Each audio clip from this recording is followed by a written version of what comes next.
The United States is at war. We know what we have to face, and we are ready to face it. I'm fighting to make women equal. The president needs to get his wife under control. It's time all these little chocolate girls know that their lives matter too. Sometimes you have to forget politics, do the right thing, and trust the rest.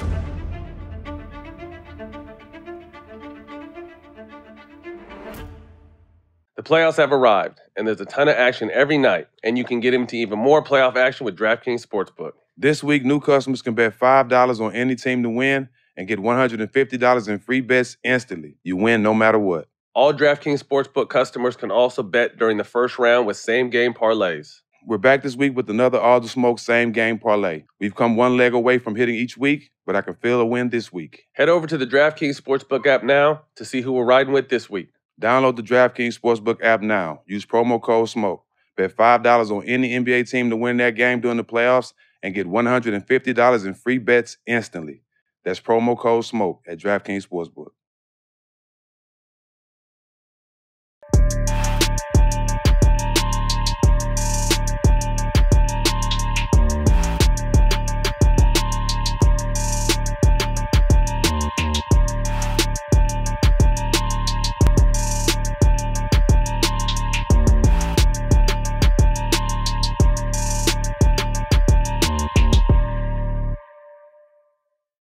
Welcome back, All the Smoke 420 edition. Yes, sir. Jack, what's the good? I'm full of these burgers I just had. Shout out to Vern. And I had that big old blunt I had after that, so. It's 420, bro. Yeah, That's just what you're bear supposed to with do. me. Just bear with me, y'all. Man, we got a very special guest today, a pioneer in the cannabis space, but also an amazing athlete. Welcome to the show, Ricky Williams. What up? Man, What's up, welcome. brother? Yeah, You good good? to be here, man. Thanks for being here. Hey, we rolled him up some of this bonbons, this 7 Leaves bonbon, so You we're dig? all enjoying this 7 Leaves bonbon on this special 420 episode. Man, what is the present day looking like for Ricky Williams these days? I mean, a lot of this. Okay. A lot of smoking and a lot of talking. Mhm. So I have a couple businesses, so I wake up and handle like business stuff, and then the afternoons, my like side hustle is I do professional astrology readings. And so I talk to people, like 3 people a day. So you read cards? I read cards, but more I read astrology charts. Okay. So people give me their birth information, and then I look at where the stars and the planets were when they were born, and just try to give them some insight. How long does that take? Because I want to do that shit after the episode. Yeah, I mean, No, that's dope. Yeah. What got you into that?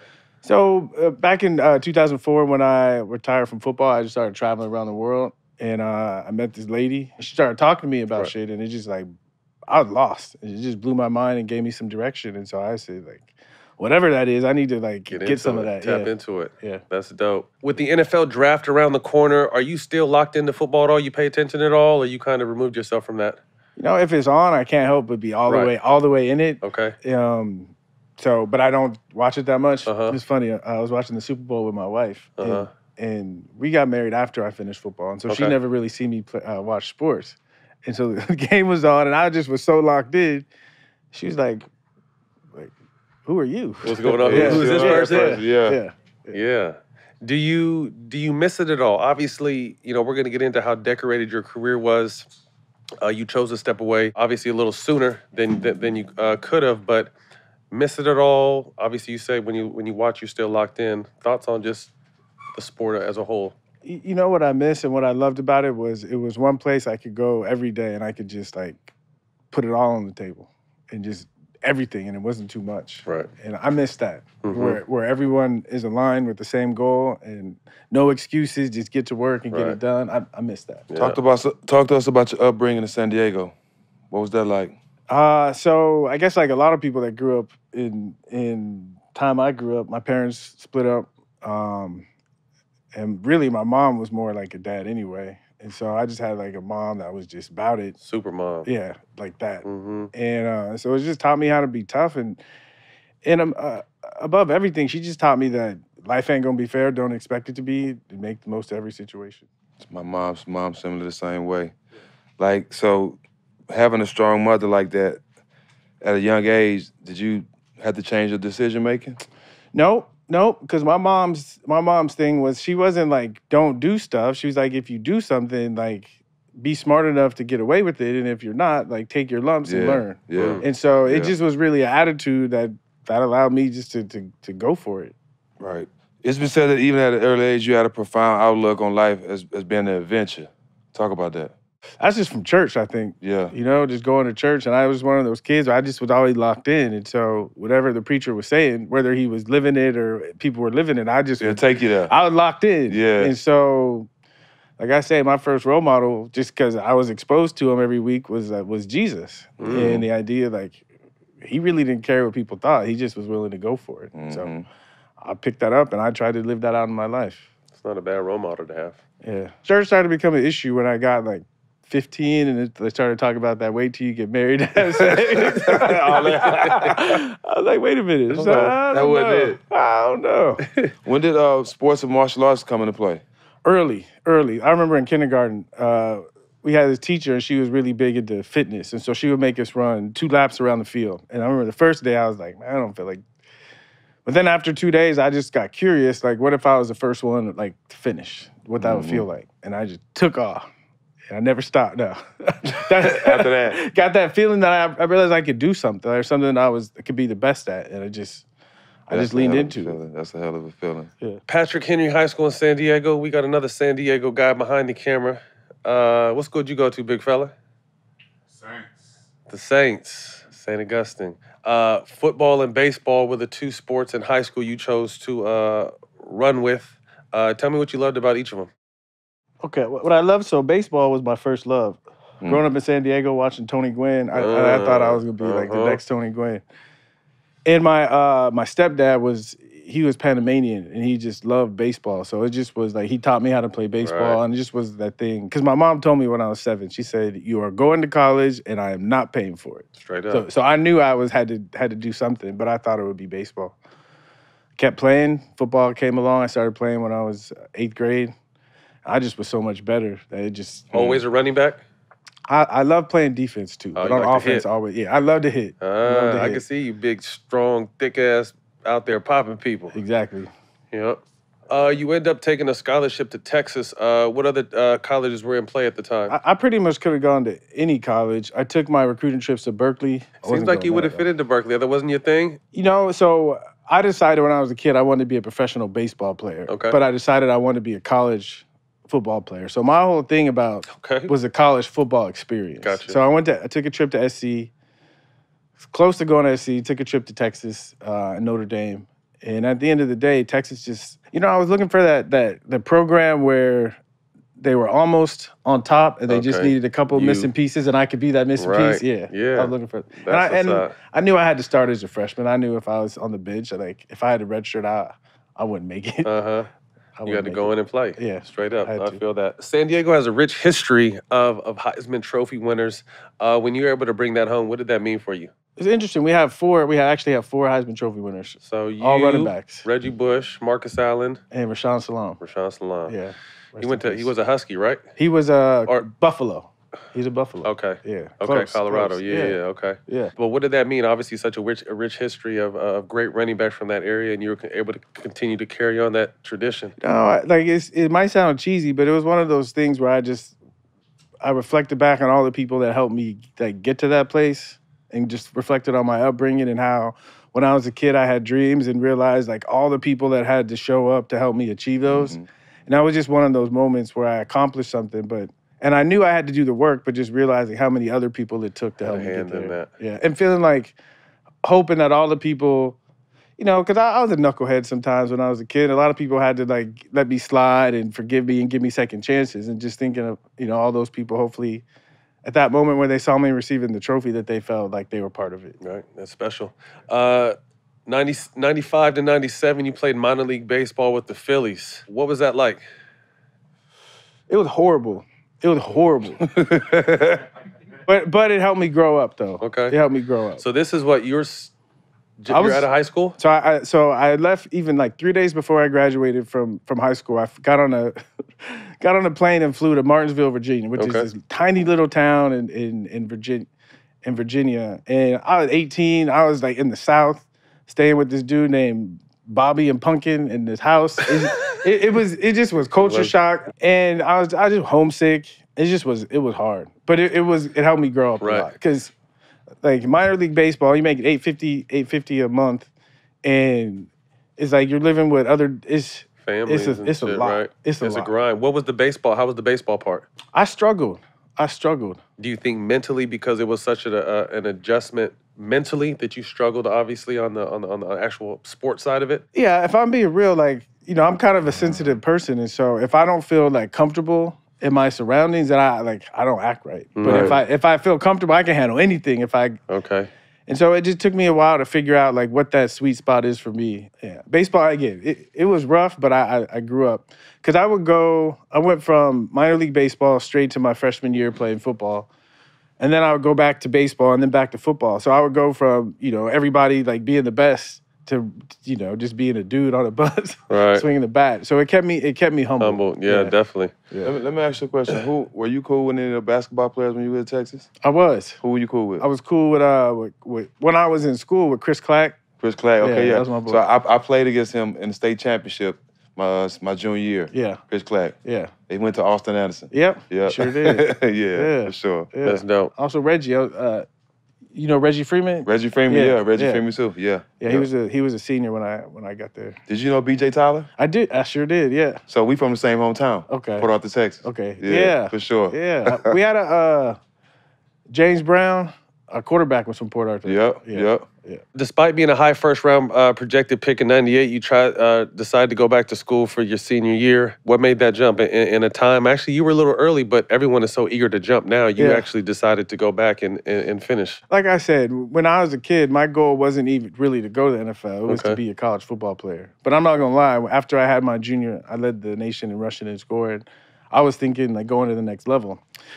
And then I was sitting in our media guy's office, and he had one of those almanacs on his desk. And so I started flipping through it, and I flipped through to the record for all-time leading rusher in college football history. And I looked, and I saw, like, damn, if I have a similar year that I had last year, I could be, like, the most ever. Damn. And I flipped a couple pages to touchdowns, and same thing. I was like, I got the...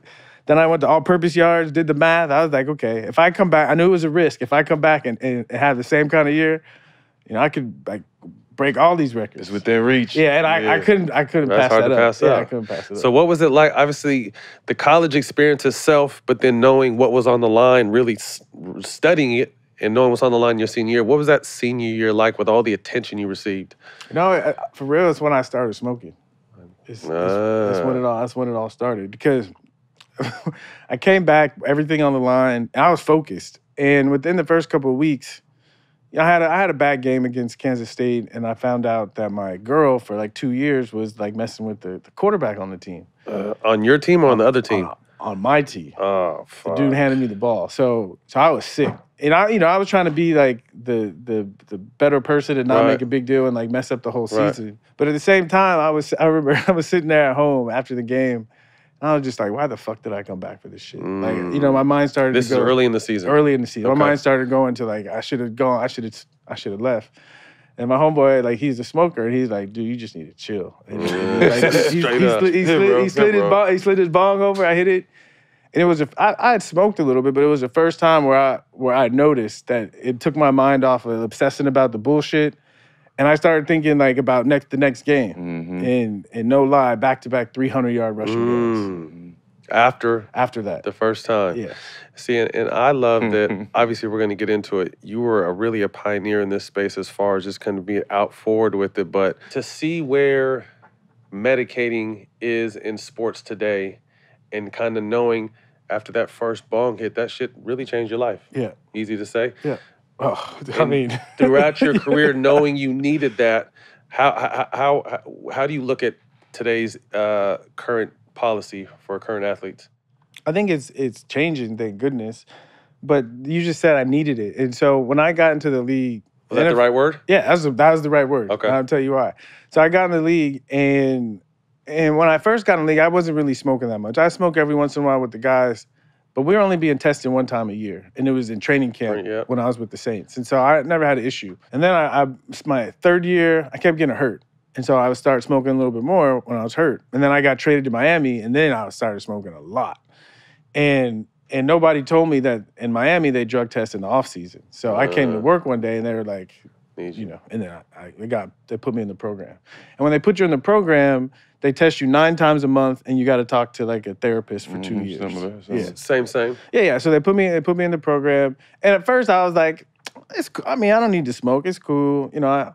Then after about like 3 weeks, I was like, damn. I was like, I can't do this shit if I ain't like taking care of myself. Right. And so I started to find a way to like smoke and still pass the drug test. So what I think, to me, especially football, but all sports, if we're, you know, what we do to our bodies, I think leagues need to give us all reasonable means to take care of ourselves. And that's beside the conversation of how much better this is than the pharmaceuticals. Right. No question. Yeah. No question. No, I completely understand that. 1999 draft, the infamous trade. The Saints trade every single pick they have. I mean, the mascot, the concession stand, they trade everybody for the boy. Talk about that. I mean, I was honored, but at the same time, I wanted to be the number one pick. So yeah. I was kind of salty, but I mean, they're still telling the story now. So that's the positive side of it. They gave up headsets, coolers. They gave up all those picks and the first pick for the next year. I wouldn't have done it. If you're being honest. Yeah, I would have done it. I wouldn't have done it. I mean, if he had come to me and said, I'm thinking about making this trade, I would have said, don't do it. I said, don't do it. Yeah. I said, don't do it. Knowing all that and everyone else knowing all that, your team knowing all that, how hard did that make it tough coming into training camp and kind of your first taste of the pros, or was it smooth? It made it tough in the sense that there was just all this like extra stuff on top of. Yeah, that was like, it's not necessary. To me, what I loved about the game was like practice. When you go on practice or when the game starts, everything is focused. What I hated about all the other stuff that happens outside of it. Yeah. To me, it's like if I'm doing my job on the field, like what does it matter? Right. That's what you're paying me to do. Yeah. Especially when I'm not really, I'm chilling. I'm not out there fucking going crazy and doing all this other shit. I'm in my house medicating. Exactly. Staying out the way. No Limit Sports. How did that happen? So, hey, we trying to get Pete too. I texted him this morning. I was like, yo, we have Rick on the show, man. We need you to come through too. But you talk to us about what that experience was like. Buy a whole pound of some Master P. Yeah. I'm a Little Romeo. Yeah. It was a lesson, you know. For me, I saw it as an opportunity to do something different. And when I came into the league and all the agents, you know, typical agents coming at me, it just felt like slimy. And this dude, Terry Rito, like the runner for No Limit Sports, like he became like an uncle to me. And we just became real tight. Like I could tell him anything. Right. And he just really helped me navigate that process. So when the relationship fell through with my agent, and I was looking for finding a new agent, I was like, since I have this kind of familiar relationship, and I feel like these people, that it just makes sense to. I didn't realize everyone would have like an opinion about it. You know, I thought it was an opportunity to say, like, we keep looking to these kinds of people to take care of us when there's other types of people out there. And he was just starting No Limit Sports, and I thought, landed me, like, this could be an opportunity to change something. Help grow his company too. Yeah. So how was your experience with it? Like you said, it was a learning experience. It was wonderful. You know, I was fortunate because all of this happened before the draft. Okay. And so, you know, P being from New Orleans, it was on. It was on. And I felt, in a sense, when I first got to New Orleans, I did feel like a familial kind of sense because they were just down in Baton Rouge and they were deep. So I felt like I was part of the No Limit family. I had my chain and everything. Hey, they were a movement. Yeah. They were a whole movement. And then when it came down to actual contract negotiation, I took control, and this was on me. I told my agent what I wanted, and again, for me, I saw it as an opportunity to make a statement. For all the people that don't know. So what I said is my agent came back to me and basically had 3 different deals. What I told him going in is I said I want to be paid for my performance. I said because I'm the only draft pick that there's a certain like rookie pool of the max amount of money that they can give. I said, just give me that like max amount that they can give me for what I've done in the past. But moving forward, I want my performance-based. And my agent said, well, you could get hurt and all that stuff. I said, I don't care. And he said, look, I'm going to go and negotiate 3 contracts. One that what you want, one of what I think most guaranteed money, and then we'll do something in the middle. And he tried to convince me to take that one in the middle, but I said no. I said, I want the one that only pays me if I like kill it. But that makes sense because that's what the youngsters, y'all need to pay attention because your agent works for you. You don't work for him. So that's how it's supposed to be anyway. But then unfortunately you got hurt though, right? Yeah, I got hurt though. Talk to us about that process. My whole career from Pop Warner all the way to, I never missed a game. So I wasn't even thinking about Didn't even register. What if I get hurt? And so first preseason game, I get a high ankle sprain. And I consider myself one of those guys that just plays through. And so I missed a couple games in the preseason. I was just barely ready for the first game, wrapped up that ankle, went out, re-injured it the first quarter, okay? So came out, but I got myself right for the next game. I get wrapped up. Last play of the game, quarterback throws me the ball, I'm running down the field, dislocate my elbow, okay? So I got the ankles just starting to get better. Now I got the dislocated elbow. Thank God we had a bye week, so I rehabbed, and I was ready for that next week. Put on the ankle brace, the elbow brace, and I toughed it out for like 5 weeks until I finally got healthy. Then I started having 100-yard games, and then I got a turf toe, and I missed 4 games. People don't understand how bad turf toe is. Then I missed 4 games. I had to have surgery on my turf toe. Man. Like, that shit is no joke. Yeah. But all this you played through, so what you feel like, obviously cannabis played a huge part in obviously the mental, but then also the recovery part in that too? The truth though, if I was smoking more earlier in my career, I think I could have avoided a lot of these injuries. Because when I started smoking, I didn't get hurt anymore. You know? The recovery, yeah. It's the recovery, but I think even more so is just getting your mind right. Because most of the time people get hurt, it's like you're not dialed in. Right. You're not dialed in. I was someone who smoked day of the game. Were you someone similar or night before? How did you intake? I mean, I was always after the game. Okay, that's what he was. Because 2 things. 1, I wasn't smoking enough to have my tolerance at that level where I felt comfortable. Yeah. And 2, I just think the stigma, it didn't even occur to me. I don't know if you guys have had this moment, but I had this moment. I was in Jamaica visiting where Bob was born, his birthplace. And I was with his younger brother, and his brother was saying Bob used to go to that rock up there and smoke and read the Bible. And I was like, you can smoke and read the Bible? I had that moment like where something that's supposed to be good for you and something that's supposed to be bad for you, how they could come together. And I just was like, damn. So I got my Bible, got my spliff, went up there, smoked, and I like, that's when I had that moment. That's what I had. How old were you at that point? 27. It was like a week before I retired. And so like, I think smoking, I had a day at practice when I played a year in Canada. And I broke my ankle and messed up my arm. So I was in rehab. And I was just coming back though. And the guys were driving to practice and they were passing a blunt around. And I was just like, I'm not playing. So I was like, I'll smoke before practice. I had the most amazing practice ever. I didn't feel my pain. I felt like I was a kid again out there just balling. Right. So I got it, but it was late. Too late. Yeah, damn. See, I was someone who, because like I said, I think you said it perfectly. Like it locks, it calms the outside noise, and you lock in on what your job is supposed to be. Yeah. And that's the ultimate focus. Mike Dicker. Yes. ESPN magazine cover. Yeah. How did that come about? Dan Le Batard worked for ESPN at the time. He's writing for ESPN, the magazine. And we become close. And he reached out and he said they want to do a piece for the cover of You and Dicka. And so we went back and forth for like 2 months, throwing different ideas around about the picture. And then one day Dan called and he said, like, what about you in a wedding dress and Dicka in a tux? Like you guys are getting married. And I was on my phone in the car and I laughed and I said, that'd be funny. I was like, yeah. But then when I got there that day, I was like, and then when it came out and the media had it, then it really wasn't funny. Right. But, yeah. Yeah. Hey, that was today, boy. Ooh, he said, at first I laughed, but then I got there and it wasn't funny. Yeah. But I had to put the dress on and realize what was going on. What was happening. Yeah. Yeah. God damn. Obviously, you spoke of someone who was never injured until you got to the pros.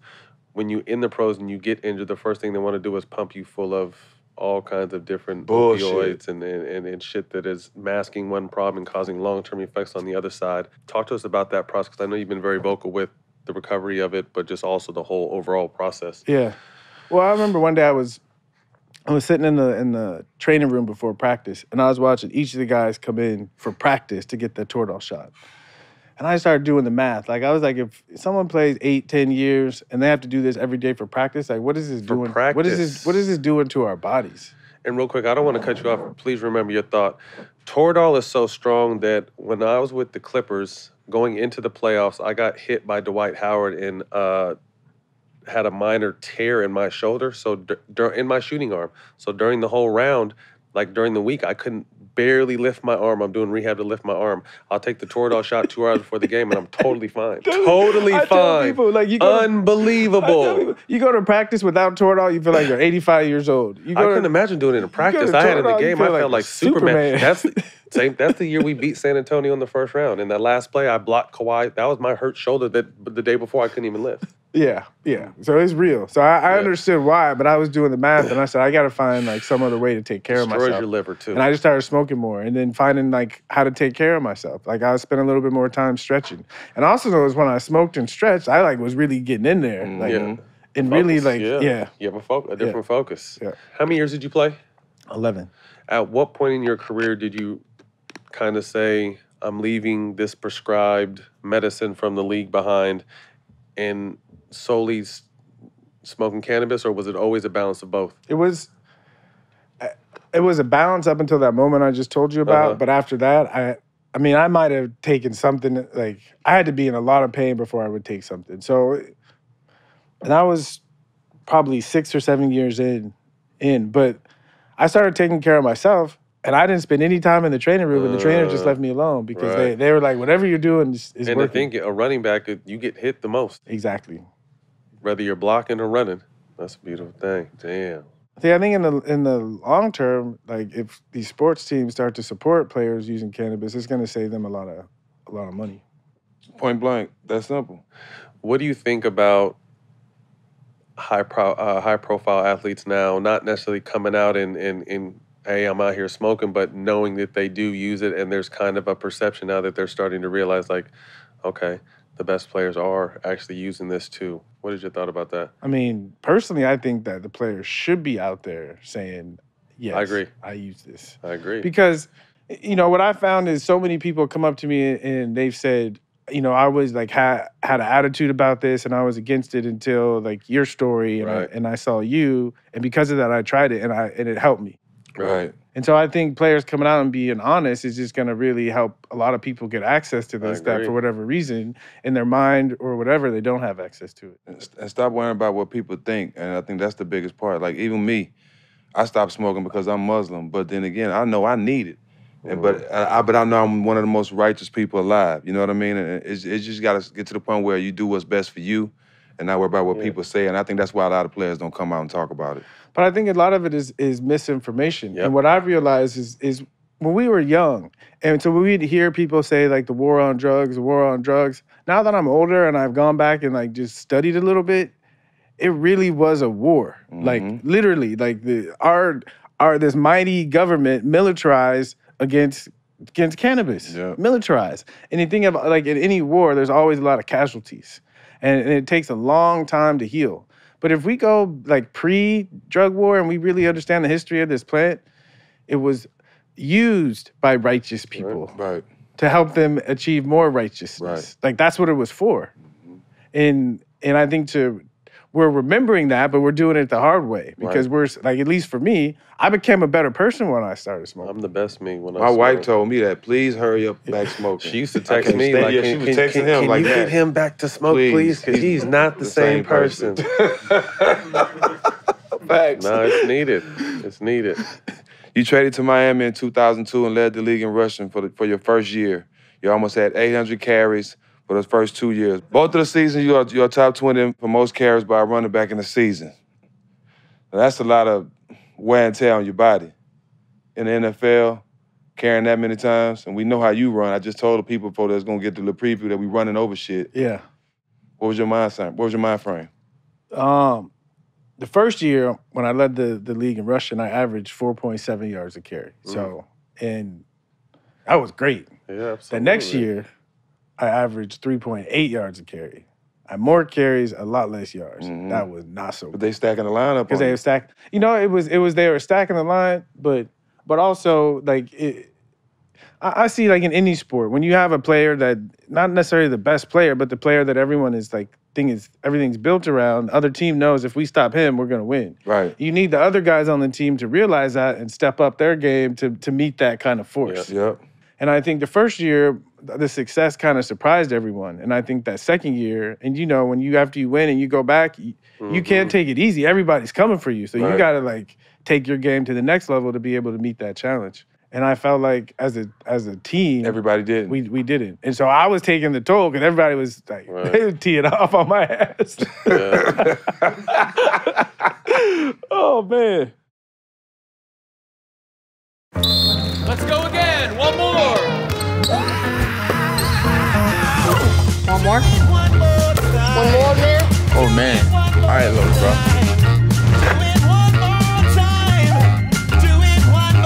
Have you started spring cleaning yet? The carpets need cleaning, the drapes need dusting, and your lawn needs mowing. Spring has sprung, and the global leaders in below-the-waist grooming have the best tools for cleaning aisle 5 in your pants. Manscaped has the full package you need for spring cleaning this year. The Performance Package 4.0 is the only tool you need to keep your boys looking and smelling like fresh tulips that your partner wants. To start off your spring cleaning, use the Manscaped Lawnmower 4.0 trimmer to get the most precise shave on your hedges. Did we mention it's waterproof as well? No need to worry about watering your grass with this tool. Equip it with the LED light so you know it'll be a major asset in the new shower routine. Clear your holes and smell the spring air with the Weed Whacker. This nose, ear, and hair trimmer provides proprietary skin-safe technology, which help prevent nicks, snags, and tugs on those delicate holes. After cleaning your nose, make sure you get rid of the fireball smell with the Crop Preserver and the Crop Reviver. The Crop Preserver is an anti-chafing ball deodorant and moisturizer. The Crop Reviver, spray and toner for your balls. Finish your grooming routine off with the Plow 2.0, the perfect razor for the finest shave on your face. Because if you use the Lawnmower 4.0 on your balls and your face, you're doing something wrong, my boys. The start of spring also marks the start of Testicular Cancer Awareness Month in April. Manscaped has partnered with the Testicular Cancer Society to bring awareness to testicular cancer, men's health, and early cancer detection. Manscaped is committed to raising awareness for the most common form of cancer in men ages 15 to 35 and giving support for our fighters, survivors, and families impacted by testicular cancer as a part of We Save Balls initiative. Get 20% off plus free shipping with the code SMOKE at manscaped.com. That's 20% off and free shipping with the code SMOKE at manscaped.com. It's time to throw out your old hygiene habits and upgrade your life. As someone in your position, you're coming off leading the league. How does that take a toll on you? Because, I mean, that's a lot of the mental health that athletes are talking about. You just saw Kyrie yesterday kind of go in on fans. Like, what kind of toll did that take on you? Well, I think it takes a toll, the fact that just in general, as a professional athlete, that people, like, they forget that we're human beings. Still, they think because we make money that we don't have feelings. Yeah. But on a deeper level, like to me, it's like you're the one paying money to watch us. You know what I'm saying? So there's probably something that we're doing that you could learn from. And so instead of like throwing shit at us, like try to learn from us. Because whatever we're doing, you're a fan of. Yeah, you rather spend time with us than your family. Well, at some point, I had to figure out that it's people that are just fans of the sport, but then you got people that wish they could be you. Yeah. You know what I mean? And that's where we get the confusion at. You got people that really wish they had, like playing basketball, people that really had hoop dreams, that really wanted to be in the NBA, that played basketball. Oh, man. Fuck whoever. Did all that. So fuck everybody that played basketball that made it to the NBA. But then you got your fans that really love their team. I think the fact that they sitting together in the stadium, it's hard to separate the good fans and the bad fans. Yeah, no, I agree. Is it a coincidence that you just started failing drug tests around this time? Well, I think the other question is it a coincidence that I started leading the league in rushing? Okay. So like when I first got to Miami, that's when I really started smoking. And I remember I would come home after working out and I'd smoke, and I would like start to like visualize myself like just killing it. And so I just had this. By the time the season came, I just had this knowing that it's like I was ready. Yeah. I was ready. And so I think that had a lot to do with the tree. Yeah. Yeah. A lot. That's dope. I love that. I mean, we can speak to that. Yeah, no, I feel it. I gotta be high doing everything. I agree. There's no way though I can do nothing without it. You're preaching to the choir. Yes. Or would you? I mean, it's like... I can't. It's better. I can't. I'm sorry, y'all. I can't. 2004, you decided to retire. You were over everything. Where were you at mentally with that, and what made you come to that decision? To smoke my tree in peace. Yeah.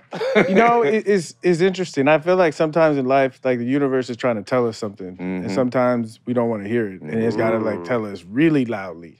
And so 2002, I led the NFL in rushing. 2003, I got my tore up.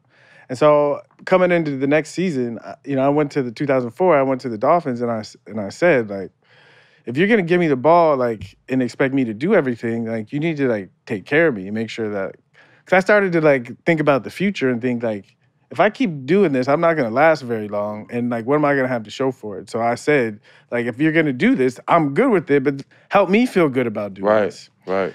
And their response, when they came back with the business response, and for me, like, a business decision. Right, my business decision is this is my only body, and I have to find a way to take care of it. I need to feel good. That's my business. Right. I understand you got your business, if you got salary cap and all that other stuff. Just the way they came back to me, I was like, okay, they don't really appreciate. They're taking me for granted, and so already I was like, okay. And then after having that year and thinking, you know, I spent all my life trying to be the best football player I can be, and I realized that there's a lot more that goes into me being a good football player. And by being a good football player, I've seen I've been kind of like a not a good person in some ways. And it started to bother me. So I started to think about, like, what am I doing with my life? And what I felt was I need to, like, travel and see the world and do some shit, because my heart's not in this right now. And then with the contract, and then all this other stuff started happening. So I just was like, I hear the message, it's time for me to go. So I bounced. It was just one of those things where... Only you know. But I think, like, again, my dream as a kid was to make it as a college football player, and then to have some kind of platform where I could, like, tell people, like, what I think. And I got to the NFL, and people were just like, shut up. We don't want to hear. Shut up and run. Yeah, we don't want to hear what you have to say. Just go run. And then I got to the point where I was like, I need to say something. But then I realized, because I've been chasing football my whole life, I don't really have anything to say. so I left and I started traveling, just having more experiences and meeting different people, and went back to school, started studying things I was really passionate about. So I learned, now I feel like I have actually something to say. What was it like? Because obviously back then when you were doing it, the cannabis was the ultimate no. Yeah. So the media content starts to paint a picture of a bad person when, again, you've explained all the reasons why leading up to this. But how hard was that, having to deal with that on a daily basis? You know, I was fortunate. A couple of things. You know, one, back in 2004, nobody, like, we weren't educated about cannabis the way we are now. Right. Like, outside of California and Oregon, nobody was talking about medicinal marijuana. And so I didn't have the language. And so when it first hit the news that failing a drug test was connected to my retirement, I had a friend of mine who was leaving the country. So I was like, yeah, let's go. So I didn't have to really deal with any of it, because I was traveling around the world. And the funny thing is, I was traveling around the world, I kept meeting people who, like, smoked. And so I wasn't trying to run away from it, but I thought it was interesting that as I was, like, out and about, people didn't even know who I was, and I kept running into it.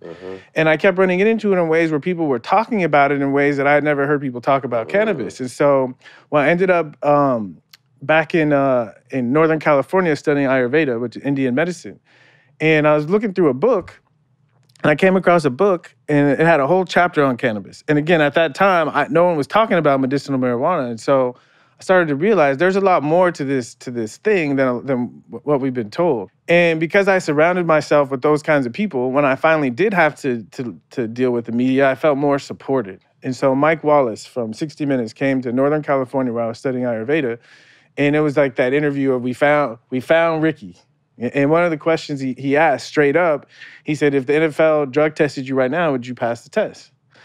And I remember, you know, looking at him, and everything in my head was saying lie, lie, lie, lie. And something I just said, no, I would fail. And it was this moment where I was being real. What year was this? This was 2004. I was being, like, honest, and I was being real, and I knew I wasn't supposed to, but it felt like really liberating because I wasn't in the NFL. It felt like liberating to be able to like to tell my truth and not back down from it. You know, and like that to me, that was a special moment in my life where I kind of said, I'm on this side. You know, I made a statement. So what after that? I mean, that was kind of obviously a groundbreaking type of situation. What was the feedback on that? Because I always say, like, you were just ahead of your time. Like, if you came out and did that now, you would be leading athletes in this space. I mean, you're obviously one of the top people, but to do it back in that time in 2004, once you kind of came out and told your truth, it was almost a weight lifted on off your shoulders. What was it met with? So you know, it's funny. Like personally, it was the coolest thing in the world because, you know, I'd be out in the airport, I'd be hanging around. I remember I was in Sacramento at the airport, and I was kind of lived up there at the time. And some guy, like, it was that same feeling of when somebody recognizes me, but he was like, "Hey, I got something in my car. You want to come?" And people would just come up to me and just give me weed. Like, so it was amazing. Like the one-on-one dealing with people. I felt like I was more real to people, and there was something up for us to connect on a deeper level. And you know, the NFL. I came back to the NFL partially because the Dolphins sued me for $8 million. But also the NFL kept asking me to come back. Who won? They won the. Did they? Yeah. Damn. Yeah.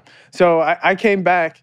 And it was weird. I was still in the NFL drug program, but it was like nobody ever talked about it. And one time somebody, one of the people in the media, we had like a bye week and we had a couple of days off. And he said, "Do you ever think about smoking weed?" And I was just being honest. I was like, I think about that shit all the time. And then it kind of came up and it was like coach told me like, you know, don't be a distraction. But other than that, everyone pretended like, it didn't happen. Yeah. That's crazy. What did you really find out about yourself once you stepped away from football? I think I found out that I was just a more spiritual person than I thought. And that's what lead you into all the astrology stuff. Exactly. Just that I'm just really like curious. I just want to like figure shit learn. out. Exactly. That's all I think about. Where else did you get to travel? You said you traveled the world. Where are some of the favorite places you pit stopped at? I love Thailand.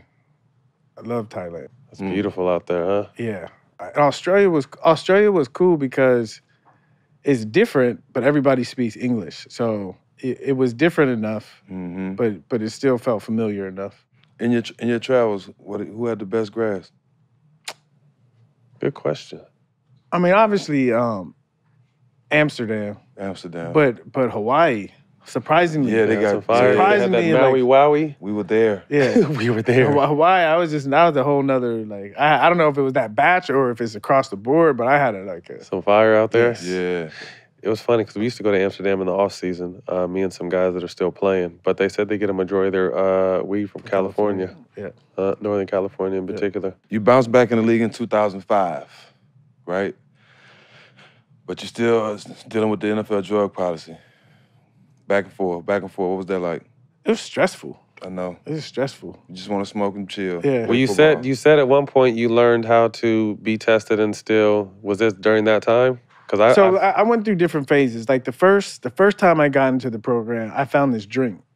Okay, and ours is called liquid. We used to use something called liquid. Like extra clear or something. Okay. Like that. And you gotta drink it, and then you wait 15 minutes, drink a bottle of water. 15 minutes, drink a bottle of water, and then your piece. He was on our shit. Clean for 5 hours. You got 5 hours. You got a window, but you got to keep peeing. Yes, you got to keep peeing. Yeah. We're giving away our secrets. We've never talked about this. The first time. This is the first time. Our shit used to be liquid. That's what got me though. Is that the time that I got popped the second time.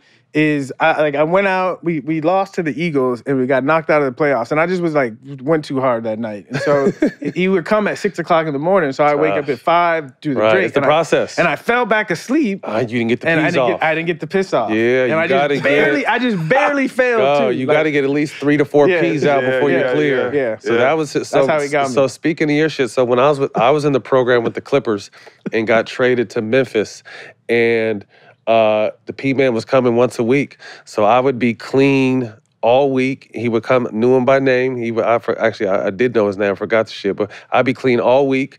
And then the day he tests me, I'll smoke the entire day and then try to get clean the whole entire week, and I'd be able to take my drink. That was my second. Yeah. That was my second way. The second time when I came back, it was only once a week. And then I got to the point where I realized I could take 3 hits and pass the test the next day. Oh. 3 hits and pass the next day. So you would just take a drink a bunch of water? No, I wouldn't even just because I was like as an athlete, we're cycling so much. The cannabis when it comes out, it's because it's stored. But if you don't smoke enough to store it, it doesn't sit. Then it doesn't sit. Yeah. So you was microdosing before microdose. Yeah, but because I was in the program, a microdose worked. You know, when you're only doing like 3 hits, not as times, much. Yeah, exactly. They get you where you need to be. Exactly. I didn't have that power. You all the way in. I'm going until I go to sleep. That's how I was that day. I'm in the coma. I had some shit shipped up from Cali, and every once a week, I get to smoke once a week, so I'd burn it down like 2-3 joints. I'd probably pass out in my chair. It was on the regular. Wake up and I had to get it in me. Yeah. We've never talked about that because I never wanted to bust no one out, but since they don't test for it no more. Because everyone used to say, what'd you used to take? And we used to have to tell it, but it was liquid from GNC. Or when they didn't have liquid, I would just say, yo, I'd be real with the dude. Like, I got to pass a P test. What do you recommend? What's the hardest cleanser you have? And they would give it to you. But you would feel like shit, though, because you had to take that drink. I just used to drink a bunch of water. Nasty. I used to have my trainers. I used to drop some of my trainers some bread to give me a heads up, like, because they got to a point where we were doing 4 randoms during the season. We didn't know when it was coming. 4 randoms during the season. K-roll. This is not even in the program, though. This is just regular. Wow. 4 random tests. So I would always, I'd get some of my trainers some bread, like, just give me a heads up the morning they come. So sometimes I'd do that whole process and be bloated like a motherfucker, and I didn't even get tested. I was pissed. But at one point, we knew that you can go in a drug program and still smoke. So we told them, and early in the live, we said, man, I'm pissing dirty, just put them in the program. And you can I stayed in the program damn near 3 seasons. Undercover. It wasn't no penalties there. They wasn't hip. You just, as long as you're in the program, you just got to pee a certain amount of times or something you could up. But it was really. I stayed in that motherfucker for 3 years. If you're in the program and you get popped, that's like 4 games suspended. Oh no, it's like and it keeps getting worse. It probably worse than penalties, but Jack probably just maneuvered his way. When I first got in the league, it was 1 drug test. Yeah, like them in the preseason. Remember, they got the whole team too. Yes. So we had weed in the car as soon as we got out of practice that day. That's how it used to be. How did the turbulent relationship with the NFL impact your image, though? I know that kind of pissed you off. Honestly, at the end of the day, it actually helped. Mm-hmm. It actually helped.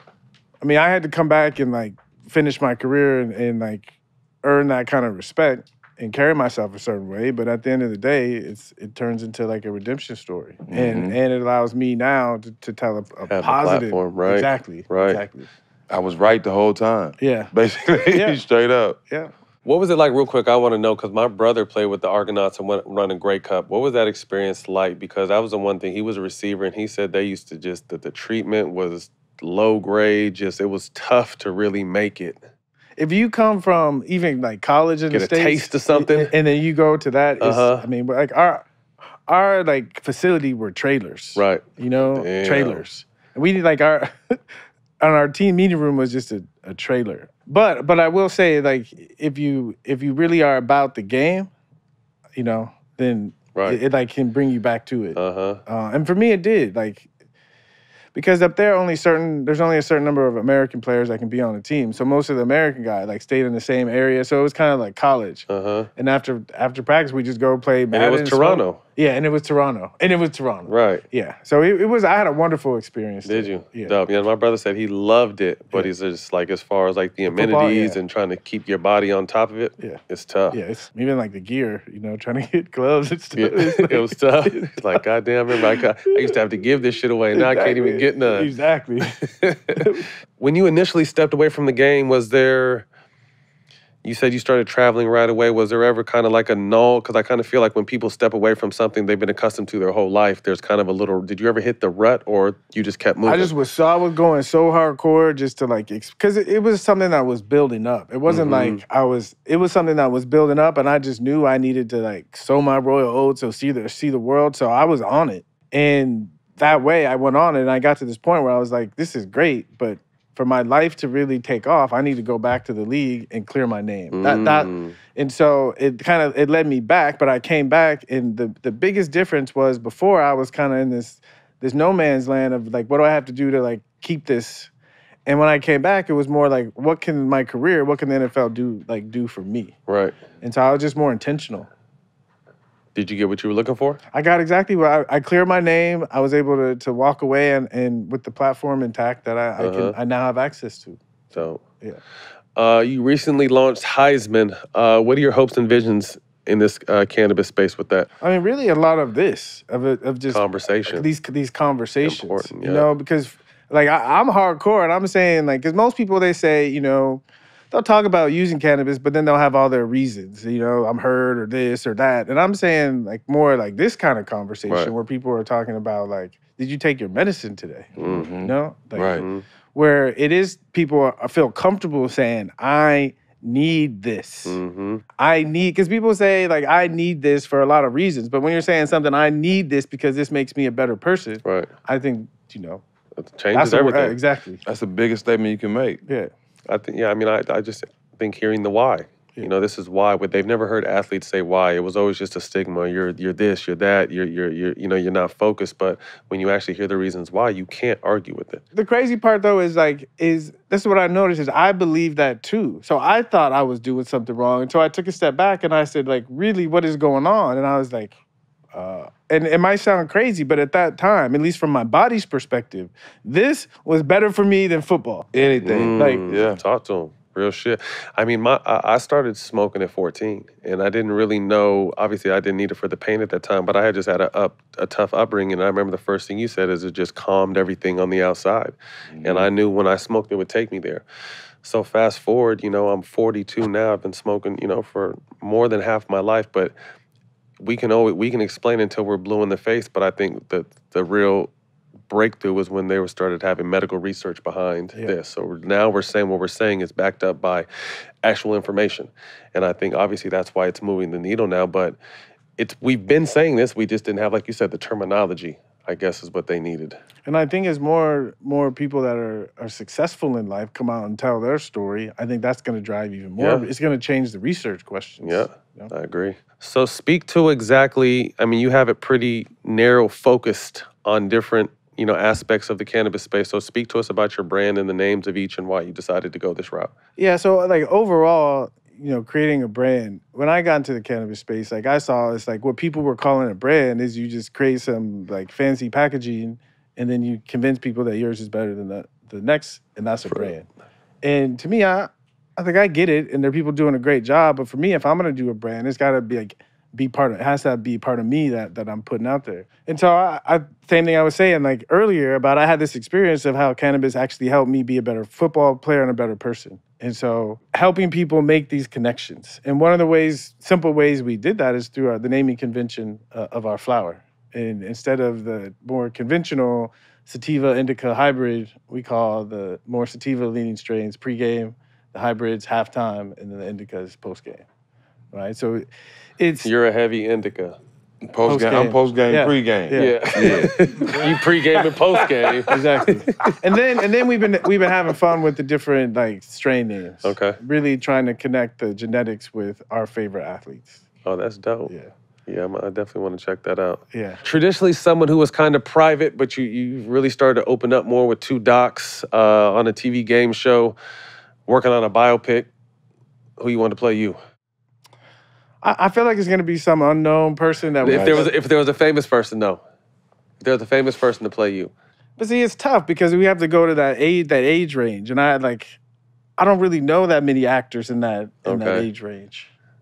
So you're gonna put someone on the map. I could take that. Yeah, I'm gonna put somebody on. Somebody's gonna just blow us away in the screening. Are you obviously more comfortable in the public eye now and just kind of freely out here kind of being yourself, or is it still kind of you just still kind of hold back a little bit? Yeah, I'm out there now. Okay. I like got to the point where I really fuck it. Yeah, I really don't care anymore. It's me. Yeah. Take it or leave it. You know, at a certain point in life, like you realize the young people need guidance, and if we're trying to pretend to be something else, that's not a good example. That's a shitty way to live. I tell people, be you. The best you can be is you. You try so hard at being somebody else. It's the hardest thing to do. Just be yourself. Everyone else is already taken. And the people that supposed to be in your life and that's supposed to support you and love you, they gonna be there regardless of who you are. Just be yourself. Yeah, I had that same awareness when I left. Everybody thought I was crazy, but my experience was this is the happiest I ever been. And so I was like, people in my life that are happy that I'm happy, those are my people. People that have a problem with that, writing's on the wall. Yeah. Well, man, we appreciate your time. We're going to come down to quick hitters, man. First thing to cross your mind, let us know, who are some of the people in the cannabis space you look up to? Right now, first person that comes to mind is Chris Ball. Okay. Ball Family Farms. That's his folks. Yeah, I mean, just like heart and just like the opportunity he has and what he's doing with it. You know, he talks about cultivating the culture, and I think sometimes when I think about the industry, it makes me sad sometimes because it's become just about starting to become just about the money. And what I love about what Chris is doing is really about the plant. We did a collab with him. Yeah. Viola. Shout out the Ball family. And that flower, man. It's something special. No, he's got some shit over there, yeah. What's the longest time you spent meditating? Like in one sitting?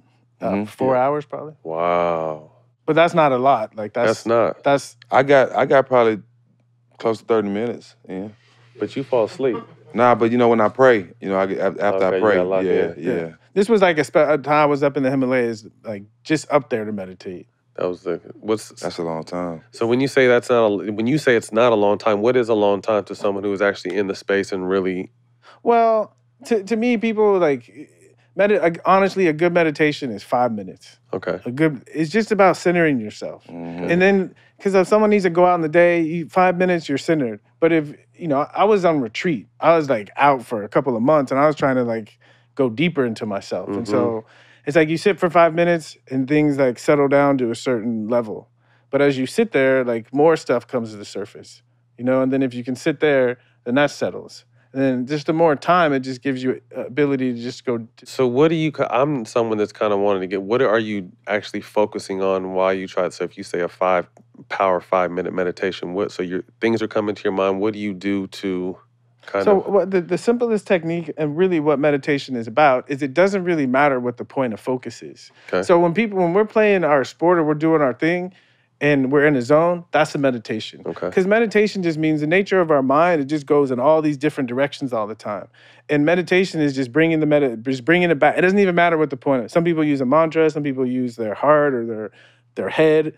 But it's just it could be a thought, an idea, a person. It's just having one thing that you can bring the mind back to. I mean, this is why sports, I think, especially at our level, is so beneficial because it forces you to learn to meditate, right? Your mind wants to go, but you got a job to do. So the mind is trained to be focused on one thing. So for us, we know how to meditate. It's just we just got to do something that has our attention and the mind will focus. But that's all meditation is. It's training the mind when it goes here to bring it back here.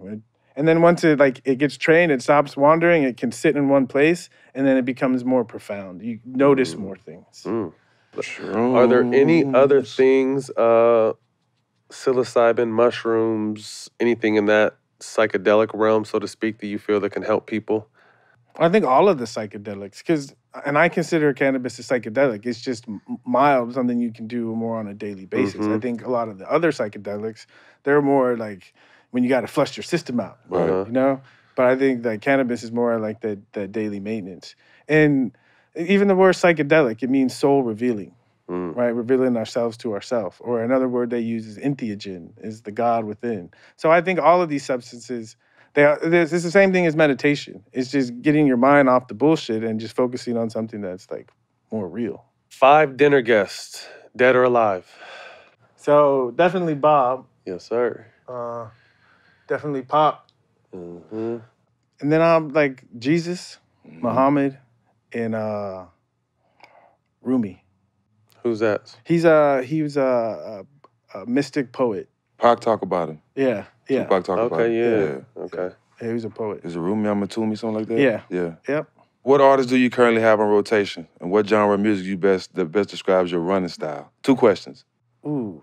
So what I'm listening to right now is on repeat. I just have is Damian Marley. I listen to all the Marleys a lot, but right now I've just been on Damian for a minute.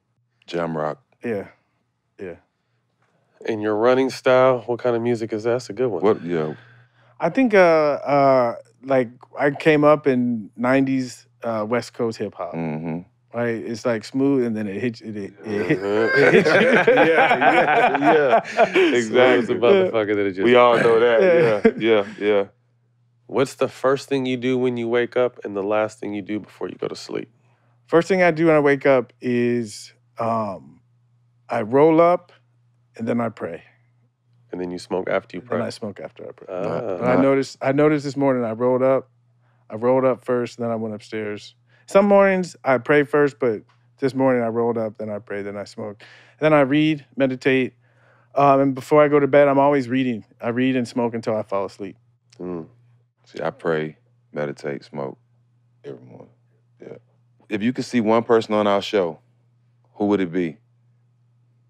But before you answer that, you have to help us get your answer on the show. All right, Janae Aiko. Oh, that's dope. Yeah. And she smokes heavy too, Yeah, huh? exactly. She burns. Yes. Do you know her? I don't. But hey, we're gonna put a call in out there. Big Sean. Y'all both Big come. Sean. We need both of y'all. Yeah, both of y'all. Big Sean. Both of you. There's room for both y'all on the couch. Sir. Well, man, that's a wrap. Ricky, man, we appreciate your time. I'm glad we got a chance to talk to you, man. I've been a big fan of yours for a long time. Obviously, I'm a huge football fan, but again, you were before your time in the cannabis space. Yeah. And, you know, we're someone like myself and my brother Al Harrington, we really kind of took that, Jackson, and really kind of continued to push the narrative, man. But I feel like it really started with you, man. Well, I So appreciate what you guys do because we need it. Definitely. I'm a Texas boy, so I'm a different type of fan. So it's all good. Yeah. But we got something for you before you leave. Oh, yeah. Man. I always forget. We got our own merch. Y'all ain't getting this bag, but we got a bag for our boy Ricky. You can get it at all the smoke.store. There you go. You know what I'm saying? But here we go, bro. Yeah, little parting gifts. Thank you. Sweatsuit.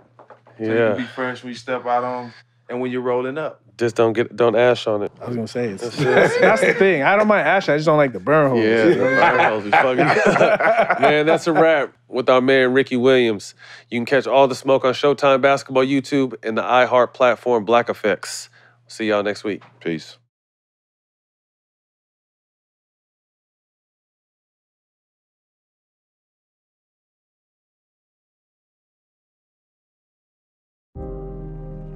They call me Tech God Willy Wonka. Up to my gobstoppers in secrets. And it's all true. I'm talking to someone from another planet. Do you know what this is? Do you know what this means? Go. Take him. Now. The world's been asking, who am I?